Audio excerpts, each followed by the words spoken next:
નગર પ્રાથમિક શિક્ષણ સમિતિની શાળામાંથી ગુમ થયેલી વિદ્યાર્થીની મળી આવતા પરિવાર અને તંત્રે હાશકારો લીધો હતો. બપોરથી ગુમ થયેલી બાળકીની શોધખોળ માટે પોલીસ અને વહીવટીતંત્ર સક્રિય બન્યું હતું, જેના અંતે સુરક્ષિત મળી આવી હતી. વડોદરા શહેરમાં શિક્ષણ સમિતિમાં અભ્યાસ કરતી એક વિદ્યાર્થીની બપોરથી ગુમ થઈ જતા પરિવારજનોમાં ભારે ચિંતા ફેલાઈ હતી. શરૂઆતમાં બાળકીની ભાળ ન મળતા પરિવારજનોએ પોલીસની કામગીરી અંગે અસંતોષ વ્યક્ત કર્યો હતો અને ઉચ્ચ અધિકારીઓને હસ્તક્ષેપ કરવાની અપીલ કરી હતી. ઘટનાની જાણ થતાં પોલીસ તેમજ વહીવટીતંત્રે શોધખોળ શરૂ કરી હતી. વિવિધ વિસ્તારોમાં તપાસ, પૂછપરછ અને ટેકનિકલ સર્વેલન્સના આધારે બાળકીની શોધખોળ હાથ ધરવામાં આવી હતી. સતત પ્રયાસો બાદ વિદ્યાર્થીની સુરક્ષિત હાલતમાં મળી આવતા પરિવારજનોને મોટી રાહત મળી હતી. બાળકી મળી આવતા પોલીસ અને વહીવટીતંત્રે પણ હાશકારો અનુભવ્યો હતો. સમગ્ર ઘટનાએ શહેરમાં થોડા સમય માટે ચિંતાનું વાતાવરણ સર્જ્યું હતું. જો કે અંતે વિદ્યાર્થીની સલામત મળી આવતા સૌએ રાહતનો શ્વાસ લીધો હતો.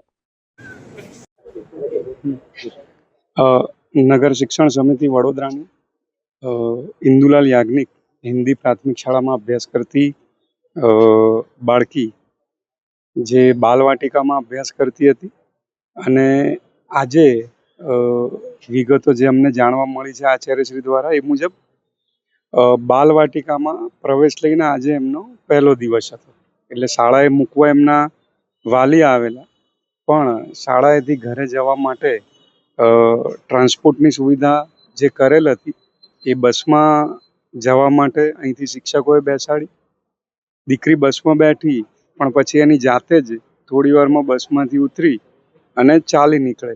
આવું સીસીટીવીના માધ્યમથી અમારા સ્ટાફને જાણવા મળેલ.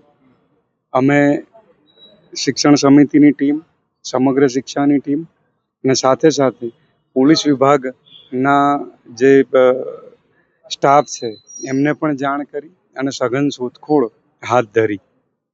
આ દરમિયાન દીકરીના ફોટા પણ શિક્ષકોના જે ગ્રુપ છે વિદ્યાર્થીઓના, વાલીઓના, એમાં તરત મોકલવામાં આવેલ અને અહીંયા જે દીકરી સીસીટીવીના આધારે અમને ખ્યાલ આવ્યો સ્ટાફને કે ભાઈ જે તરફ ચાલી નીકળી હતી એ તરફ શોધખોળ કરતા અને આ ફોટાના માધ્યમથી કેટલાક બાળકોને એ છોકરી દેખાયેલ અને એમને તરત જ શિક્ષકોનો સંપર્ક કર્યો બાળકી મળી આવતા અને તરત અહીંયા સુપ્રત કરેલ.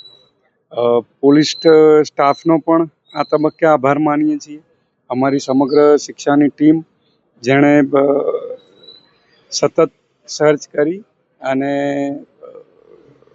બાળકીને શોધી કાઢી છે, એ સૌને ધન્યવાદ આપું છું.